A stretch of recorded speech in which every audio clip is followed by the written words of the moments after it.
Hi, my name is Anastasia Plum, and I will be arguing against the second statement.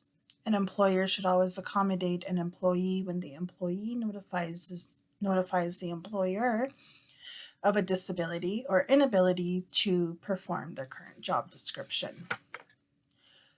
While employers should do everything they can to accommodate, dealing with the after effects of this may not be possible if the effects prevent a worker from doing any of the essential duties in a workplace.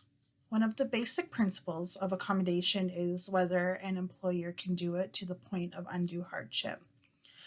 Undue hardship is when a person's disability will harm the employer's business or cause unsafe working conditions.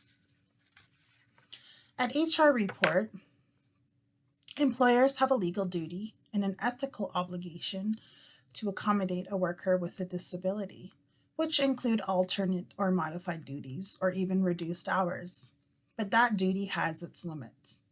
If an employee cannot perform their fundamental duties, even through modified work, it makes sense that this would count as undue hardship. If the employer has to change the nature of the job, that may be asking too much. According to SafeStart, when an employee is unable to perform their duties, a replacement will need to step in to perform their job. If the replacement is an existing employee, this will take away from their regular tasks. If the temporary worker is brought in, it will not only cost the company more, but productivity will decline, since the temporary worker is not able to perform the duties, as well as the employee that they're replacing. An employer cannot refuse an injured employee time off to recover, providing the employee has sick days or vacation days to cover it. And there is some human rights and disability stipulations that the employer will need to pay attention to.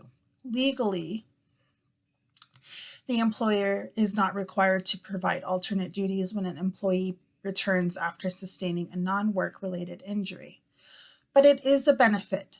Letting employees know that they're valued will increase employment engagement, productivity, and a desire to return to work a lot sooner. In the article Safety Start, one of the suggestions to decrease injuries is to get employees thinking of safety at all times, not just at work. This is called the 24/7 safety mentality.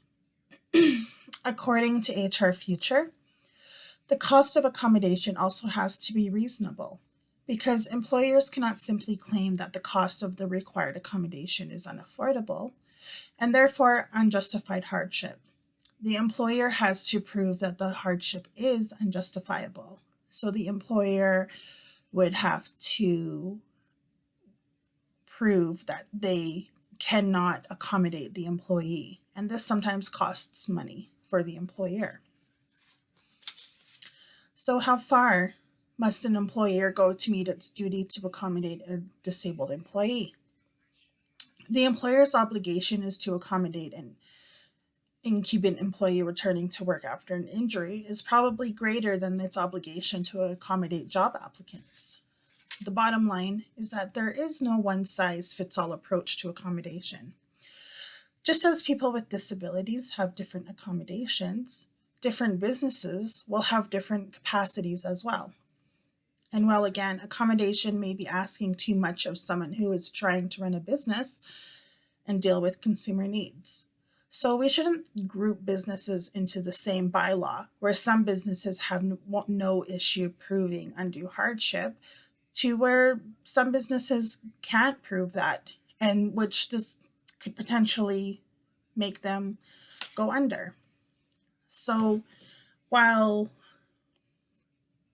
this topic is a sensitive topic, we also got to think of the employers in this situation. I do believe that employees should have that respect of having their workplace accommodated to them, but we also need to think about the employer's side as well.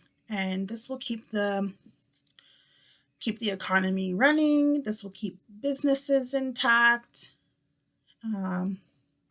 So we do need to think of the employer as well. Thank you for your time.